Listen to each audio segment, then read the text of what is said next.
The heart monitor flatlined at 11:47 p.m. Not slowly, not with warning. It just stopped. The trauma bay at Mercy General erupted into controlled chaos. Voices overlapping, boots squeaking on linoleum, the crash cart slamming against the wall. Dr. Harlan Bryce, chief of trauma surgery, was already shouting before he crossed the threshold. "Who's the primary on this? Someone talk to me now." Nobody answered, because nobody was watching him. Every pair of eyes in that room, the residents, the scrub techs, even the seasoned attending who'd seen 30 years of nights like this, was watching her. A nurse, standing at the head of the bed, calm, impossibly calm. Her hands weren't shaking. Her voice wasn't rising. While everyone else was frozen in that particular brand of panic that only a flatline at midnight can produce, she was already moving, pulling back the patient's gown, placing 2 fingers against his neck, her eyes closed like she was listening for something the machines couldn't hear. "He's in V-fib," she said quietly. Not loudly, quietly, the way someone speaks when they are absolutely certain. "We need to shock him. 200 joules. Now." Dr. Bryce blinked. "I'm sorry, who are you?" She looked up, brown eyes, steady, no apology in them.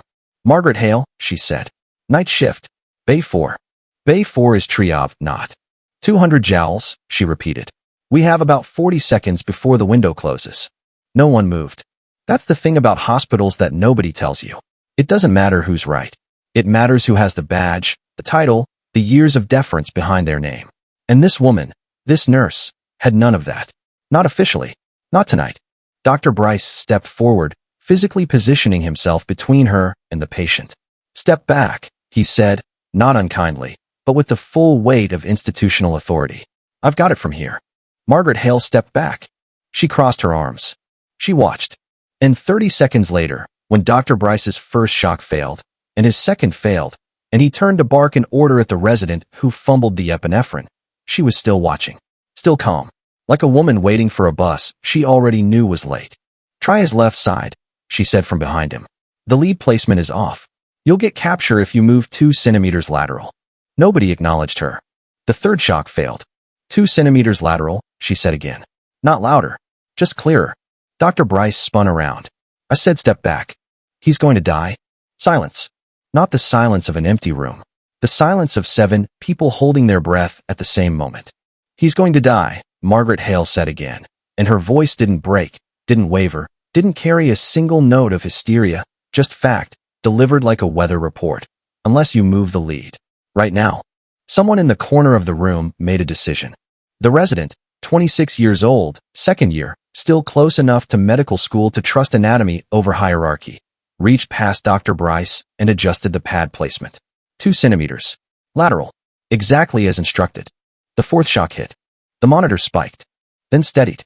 Then beeped, rhythmic, strong, alive. The room exhaled. Dr. Bryce stared at the monitor for 3 full seconds. Then he turned around slowly and looked at the nurse standing against the wall. "Who did you say you were?" Margaret Hail didn't smile. "Bay 4, she said. "Night shift." And she walked out of the room. Nobody stopped her. Nobody knew, not yet, that they should have asked a very different question. Not who she was, but what she had been. The nurse's locker room at Mercy General smelled like coffee and antiseptic and exhaustion. That particular combination that clings to the walls of every hospital that works its people too hard for too little. Margaret Hail changed out of her scrubs at 7:15 a.m. like she always did. Methodically. Precisely. She folded her used uniform with the kind of automatic, unconscious neatness that suggested the habit ran deeper than hospital policy. Corners aligned, fabric flat, pressed even without an iron. The other nurses sometimes teased her about it. She would smile and say nothing. She was 39 years old, though she looked younger in the right light and older in the wrong kind. Dark hair pulled back tight, not for style but for function. No jewelry, no rings, though anyone who looked closely at her right hand might notice the faint, pale circle of skin where a ring had lived for years and recently stopped. The kind of absence that tells its own story. She walked to work. 20 minutes, every morning, every night, regardless of weather. When Donna from Pediatrics once offered her a ride in a January sleet storm, Margaret had smiled politely and declined without explanation. She simply walked. She lived in a small apartment on Clement Street, sparse, clean, furnished like a place someone stayed rather than a place someone lived. A single photograph on the windowsill. A man in uniform, squinting into the sun, laughing at something off camera. Young, vital, gone. His name had been James Hale, Staff Sergeant, 75th Ranger Regiment. Kia 14 months ago in a country whose name appeared in the news for a week and then vanished from the headlines and from public memory the way those stories always do. Leaving behind a folded flag and a widow who signed up for nursing school 6 weeks after the funeral. Fast, people had said. Too fast. Margaret didn't explain herself. She never did. At Mercy General, she was known as efficient, quiet, and slightly unnerving in ways that were hard to articulate. Dr. Voss in cardiology once said she had the observational instincts of a diagnostician, which he meant as a compliment, but which the charge nurse, Patricia, took as a territorial comment and quietly resented. Margaret noticed things. Small things. The way a patient's breathing pattern shifted before the monitors registered the change. The slight tremor in a hand that the chart had listed as stable. She had once, calmly, without drama, reflagged a patient as a fall risk based on the way the man reached for his water cup, and the floor supervisor had argued with her for 10 minutes until the man nearly tumbled out of bed, at which point the argument ended. She never said "I told you so." She never said anything at all. There were other things that people noticed or half noticed, in the way that hospital colleagues notice and then set aside because shift is always about to start and there's never time. She never flinched at loud sounds, and the ER was full of them. Alarms, slamming doors, codes called overhead. Most nurses, even experienced ones, had some small involuntary reaction. A twitch. A pause. Margaret was simply still, like a person who had trained her startle response out of existence through some long and deliberate practice. She knew the layout of every exit in the hospital, not in a way she announced, but she always positioned herself facing the door. She always knew where the nearest stairwell was. One of the transport techs had joked about it once, calling her paranoid, and she had looked at him with those steady brown eyes and said, simply, "Good habits." The transport tech had laughed it off, but he'd noticed. And then there were the Tuesday mornings. Every Tuesday, Margaret came in 15 minutes early, and every Tuesday, before the shift started, she sat in the break room with a cup of coffee she never fully drank and looked at something on her phone that she never fully explained. Once, Donna had glimpsed the screen over her shoulder. It looked like a news article, military something, a name, before Margaret tilted the phone away with the practiced ease of someone who had been protecting information their entire life. "Family," Donna had asked. Something like that, Margaret had said. And the coffee went cold and the shift started and nobody thought much about it. That was the thing about Margaret Hail. People noticed things about her, little, strange, unexplainable things, and then they moved on. Because the hospital was always moving, always urgent, always now, and Margaret was always calm. Which, if anyone had thought to ask a certain category of professional, was itself the strangest thing of all. Mercy General was a level 1 trauma center, which meant it was the hospital the other hospitals called when things went wrong. It meant the ER never fully slept. It meant the overnight staff moved through their shifts like soldiers through a campaign, exhausted and determined, and quietly held together by dark humor and bad vending machine coffee. The hierarchy was clear, as it always is in hospitals. The attendings at the top, residents below them, jostling and anxious. Nurses in the middle, essential, overworked, and perpetually reminded by small institutional cruelties that essential and respected are not the same thing. Margaret had been at Mercy General for 11 months. She had come from County General with references that were described as exceptional and unusual by a hiring manager who had never quite been able to explain what she meant by unusual when HR asked later. She had simply taken the night shift without complaint, a shift most nurses avoided, the shift that hollowed people out over time, and shown up every night without complaint. She was not popular in the way that easy people are popular. She didn't go to the monthly dinners or the birthday celebrations in the break room. She remembered every colleague's name, every patient's name, every attending's preference, but she held herself at a precise, comfortable distance that some people read as coldness and others, the more perceptive ones, read as something else entirely. Dr. Harlan Bryce was the kind of man who had been told he was exceptional for so long he had begun to operate as though it were simply a law of nature. Chief of Trauma. 15 years at Mercy. His opinion filled rooms before he entered them. He did not like Margaret Hail. He had decided this the first week she arrived, when she had quietly redirected a trauma assessment in a way that had been correct and which he had nonetheless found offensive. He was the sort of man who experienced competence in subordinates as a personal slight when it made him look slower. The conflict came to a head on a Wednesday, 3 weeks before the night that would change everything. A patient came in, mid-40s, male, chest pain, radiating to the jaw. Classic presentation. Dr. Bryce was occupied with another case. The attending on duty was Dr. Sandra Cho, second-year attending, still finding her footing. She had ordered a standard cardiac workup and told the nurse, Margaret, to monitor and report. Margaret looked at the patient for 30 seconds. Then she picked up the chart. His troponin order was placed 15 minutes ago, she said to Dr. Cho. But his pain pattern shifted in the last 2 minutes. It's not radiating anymore. It's centralizing. And his color. I can see his color, Dr. Cho said, not unkindly, but with the particular tension of someone who felt their authority gently pressed. He needs imaging. Aortic dissection needs to be ruled out before. I'll make that call when the labs come back, Dr. Cho said. Margaret nodded, said nothing more, stepped back to her station. She watched the patient. 12 minutes later, when the man gripped his chest and went ashen and the labs came back flagging elevated D-dimer, and Dr. Cho paled and called a stat CT, the imaging confirmed a type A aortic dissection, the kind that kills within hours if untreated. The patient went to surgery. He survived. Dr. Cho, to her credit, found Margaret afterward. You knew, she said. I thought it was possible, Margaret said.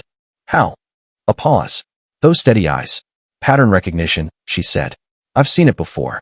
Dr. Cho nodded slowly, and something in her expression shifted, not quite awe, but the particular recalibration of someone updating a prior belief.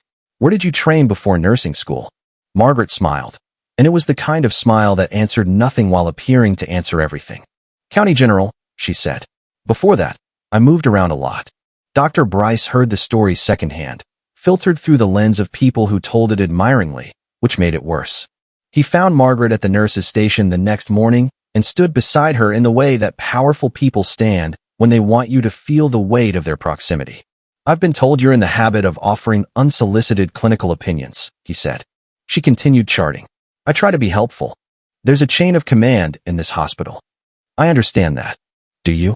She looked up then, met his eyes directly, without aggression, without deference. The kind of look that is very hard to sustain and very hard to read. Not threatening, but absolutely unafraid. I do, she said. Is there something specific you'd like me to do differently, Dr. Bryce? He had prepared for defensiveness, for apology, for the small flinch of someone who understood their place. He had not prepared for this.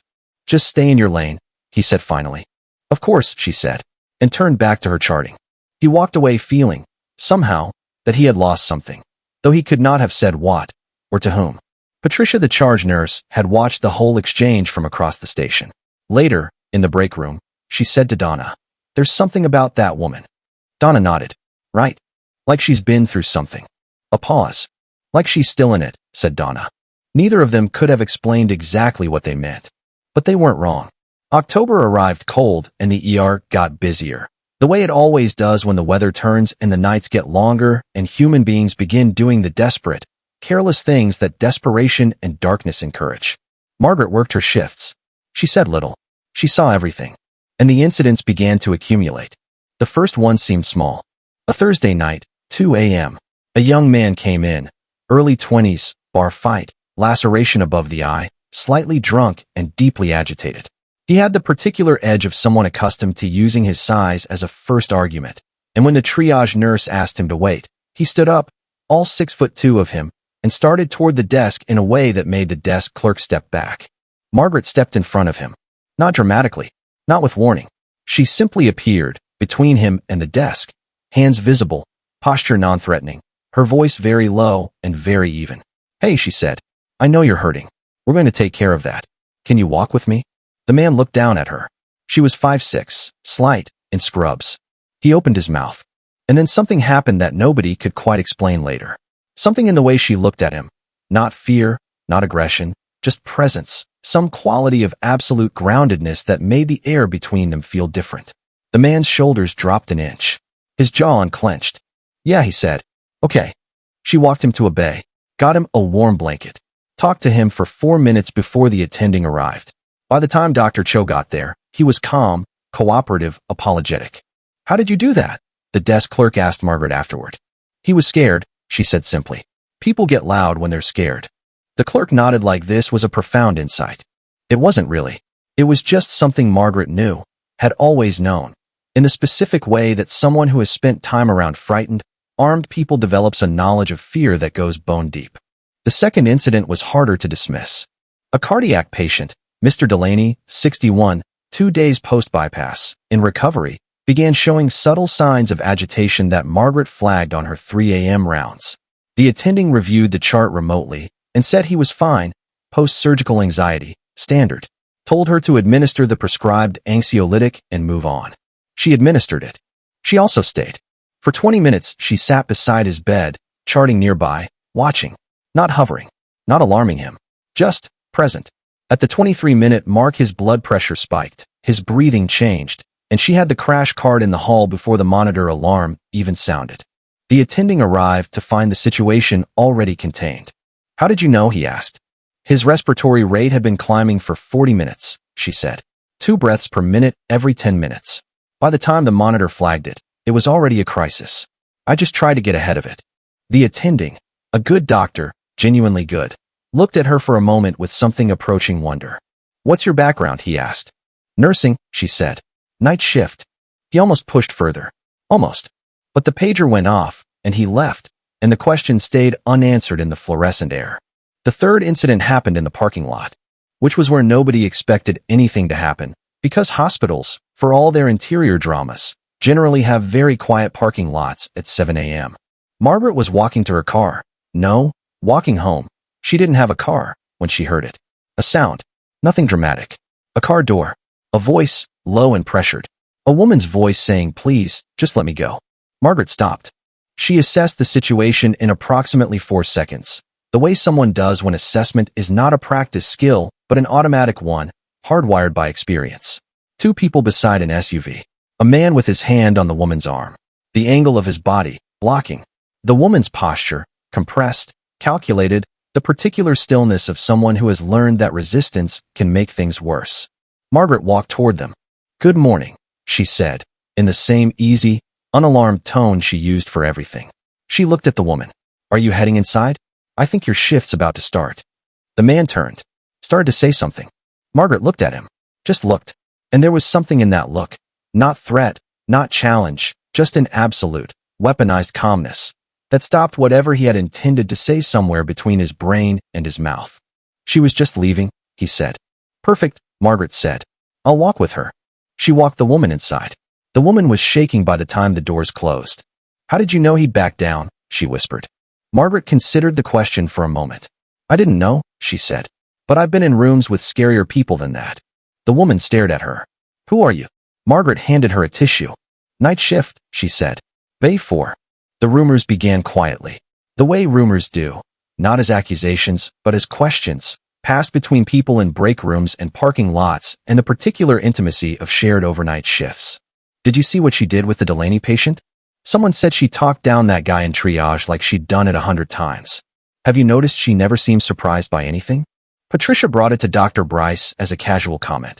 The way people bring things to powerful men when they want something done but don't want to seem like they're the one doing it. "There's talk about the night nurse," she said. "Hail. People are saying she's overstepping." Bryce set down his coffee. "I'll handle it," he said. And he would have. Except that 2 days later, the soldier arrived. His name was Corporal Daniel Reyes, 24 years old.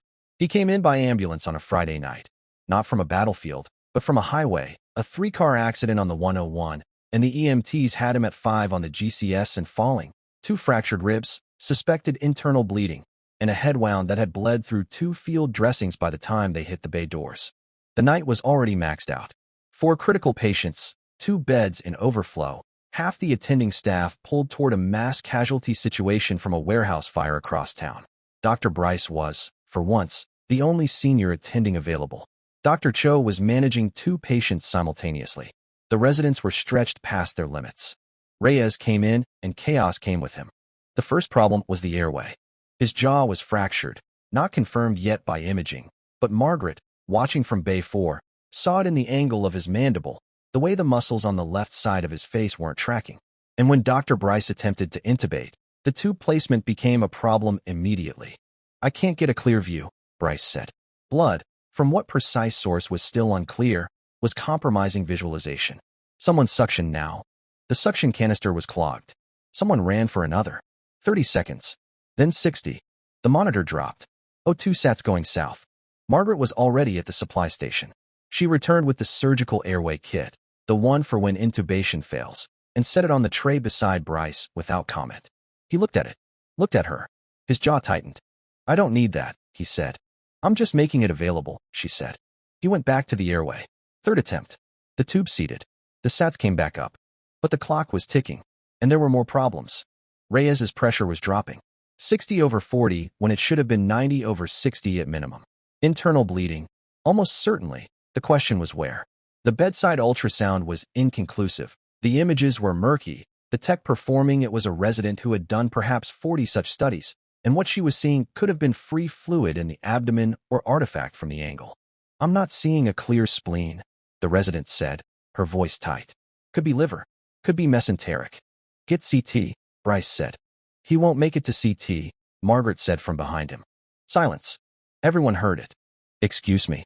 Bryce turned fully around. His pressure's at 58. It dropped 12 points in the last 90 seconds. "If you move him to CT, he won't." "I am aware of the patient's blood pressure, Nurse Hale." "Then you know that at this rate we have about 4 minutes before we're doing an emergency thoracotomy in this room rather than a controlled exploratory laparotomy in or two." She paused. "Which is already prepped, by the way. I called it up when he came through the door." The room went very quiet. Bryce stared at her. "You called the OR?" "It takes 7 minutes to prep on emergency request," she said. "He came in 12 minutes ago. OR 2 is ready when you are." It was, objectively, the right call. Every person in the room with enough experience to know knew it. The OR was ready. The patient was deteriorating. The path was clear. But Bryce had been challenged in his own trauma bay by a night nurse in front of his entire team, and something in him could not find the door past that particular wall. "You don't make those calls," he said quietly. "You don't make any calls in my trauma bay. Do you understand me?" She held his gaze. "I understand you," she said. And she stepped back. 70 seconds passed. The pressure hit 44. The resident monitoring it said so out loud, and her voice cracked slightly. The monitor alarmed. A different alarm now. Sharper. The one that means the body is no longer compensating. Bryce ordered the CT. 2 of his team started moving the patient toward the door. Margaret said nothing. She looked at the monitor. She looked at Reyes, at his face, slack and pale and young, absurdly young, the face of someone who had presumably survived whatever the army had put him through only to be undone by a Friday night freeway. And something shifted behind her eyes. Not sentiment.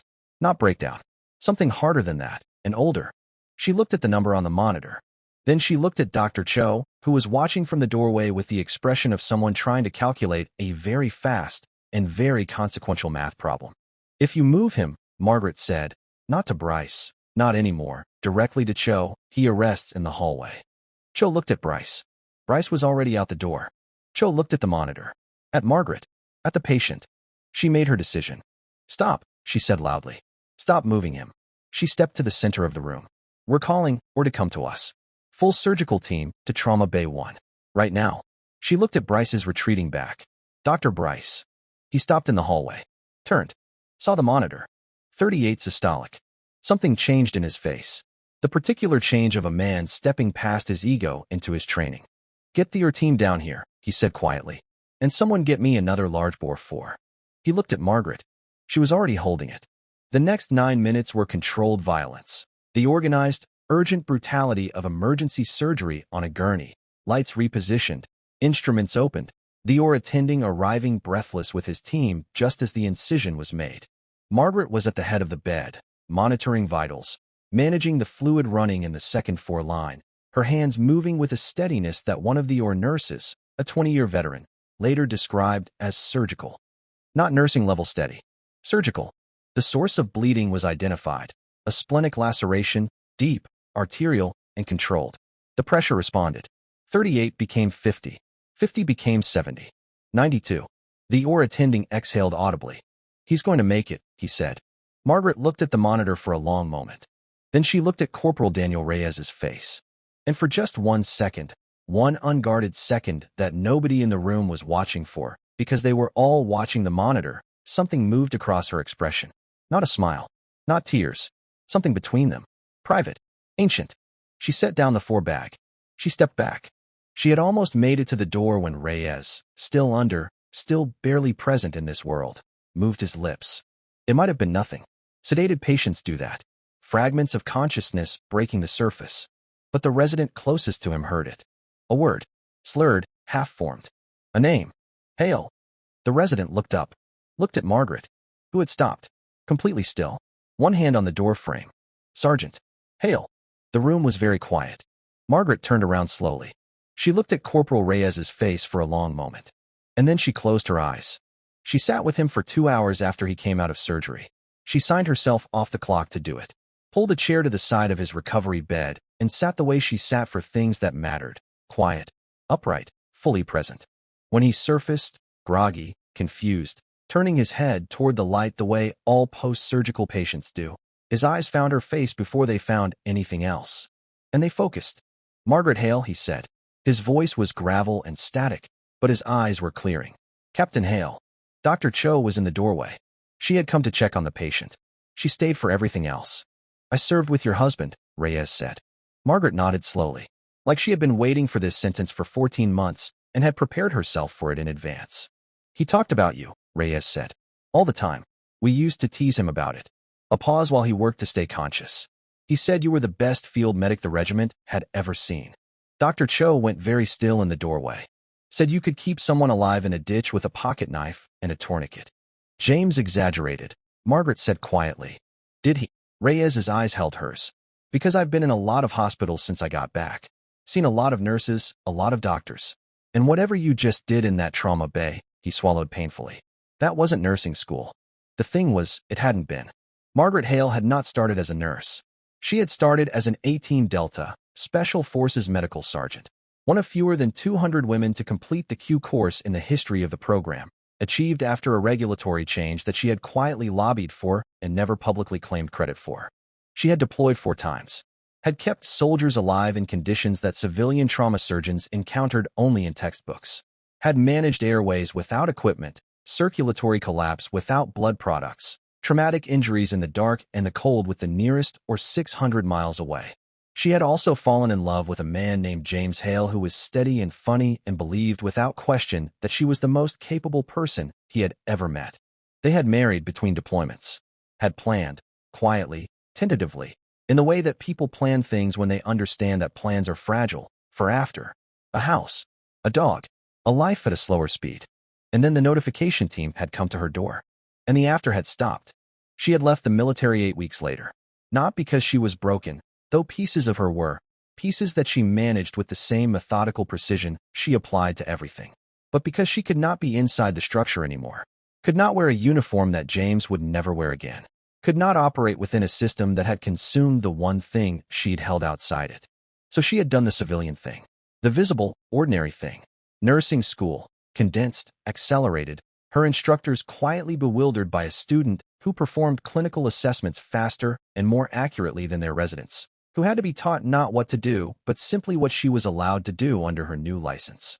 She had taken the night shift at Mercy General, and she had settled into the role of someone smaller than she was, because it was what the world offered her, and because some part of her felt that small was what she deserved, for surviving, for coming home, for being the one who had walked out of 14 months of combat when James had not. She had not told anyone, not because she was ashamed, but because the story was hers, and grief made people uncomfortable, and she was so tired of making people comfortable with their discomfort. Dr. Cho stayed in the doorway through all of it, through Reyes's halting account, through the pieces that Margaret filled in quietly, without drama, the way you recount history when you have processed it enough that the telling no longer destroys you. When it was over, Cho said nothing for a moment. Then, the aortic dissection patient. 3 weeks ago, you flagged it from across the room. Margaret nodded.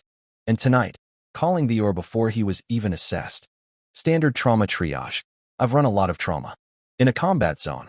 Among other places. Cho looked at her for a long moment. Why didn't you tell anyone? Margaret considered the question seriously, the way she considered all questions. Nobody asked, she said finally. And I didn't want to make things complicated. You were running trauma protocols in my ER, while Dr. Bryce treated you like a liability. He treated me like a nurse, Margaret said. That's what I am. You're also a decorated.